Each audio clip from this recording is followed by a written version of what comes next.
Bonjour. La semaine dernière, je vous ai parlé de la ligne de flottaison, cette métaphore d'un niveau de sérénité stress selon le niveau qu'elle atteint, pour faire un gros résumé. Vous savez, le niveau de stress qui monte.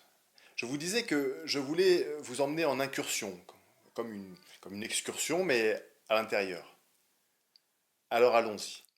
Tout d'abord, je tiens à vous dire que j'adore les métaphores.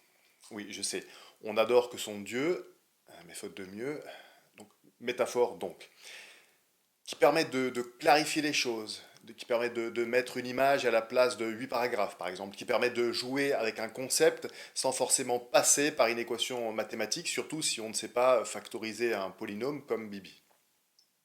Bibi, c'est toi? Oui. Bibi, c'est moi.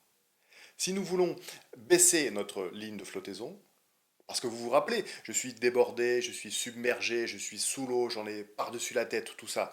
Ben, nous aimerions bien qu'elle baisse, cette ligne. J'écris nous parce que j'imagine que c'est votre cas où je sous-estime le nombre de masochistes, ce qui est aussi possible.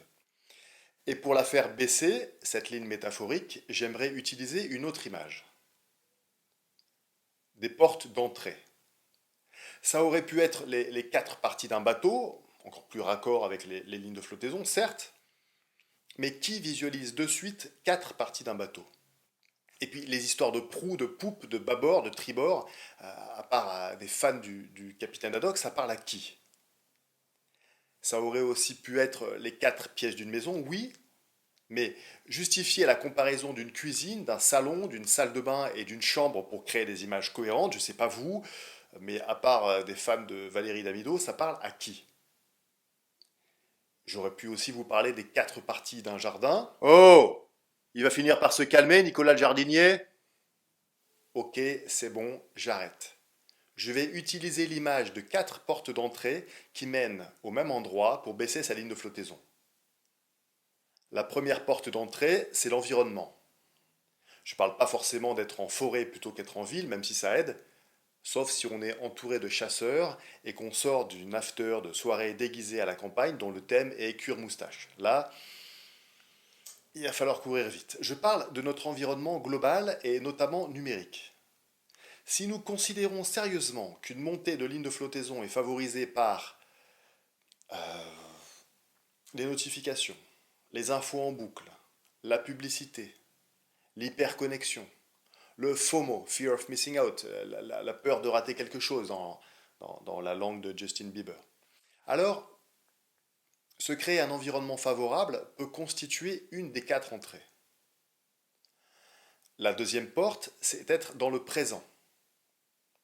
Et il y a des moyens simples de revenir au présent si on en est éloigné, sans forcément se mettre en legging sur un tapis, juste privilégier la focalisation expérientielle quand notre pensée est ici et maintenant, plutôt que la focalisation narrative quand notre esprit est ailleurs, surtout, surtout si cette narration ne vient pas de nous et que nous nous trouvons embarqués par des pensées qui ne sont pas les nôtres. Et les géants d'Internet, pour ne pas utiliser encore une fois le terme GAFAM, et faire une prétérition au passage, l'air de rien, sont très forts pour nous embrigader dans leurs histoires, pour qu'on reste plus longtemps sur leurs applis, les pubs aussi, les infos en boucle aussi, et les frustrations causées par la pub aussi. Vous voyez, c'est également lié à la première porte, celle de l'environnement. La troisième porte, c'est l'attention. Je ne vais pas trop insister là-dessus. Vous avez plus de 30 chroniques à relire sur nicoladelio.fr si ça vous tente. Elles parlent toutes d'attention. Plus d'attention, plus de vie. Le S muet ou pas. D'ailleurs, j'affirme voir l'attention comme une interface entre nous et le monde.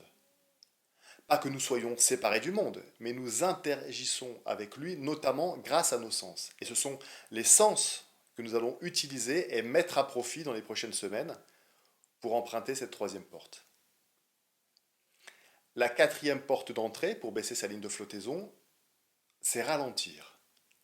Pas dans un but de régression, mais pour revenir à un rythme qui nous correspond mieux. Parce qu'on n'a pas tous envie de courir dans les escalators, de ne rien percevoir d'un parfum, de toucher du doigt mille choses, mais n'en attraper aucune. Effleurer des surfaces sans profondeur. Nous verrons ensemble comment ralentir. Tout est lié. L'environnement, le présent, l'attention, ralentir. Chacune de ces portes aide à aller dans un sens. Tout est interconnecté. Et je vous invite à tisser tout cela ensemble.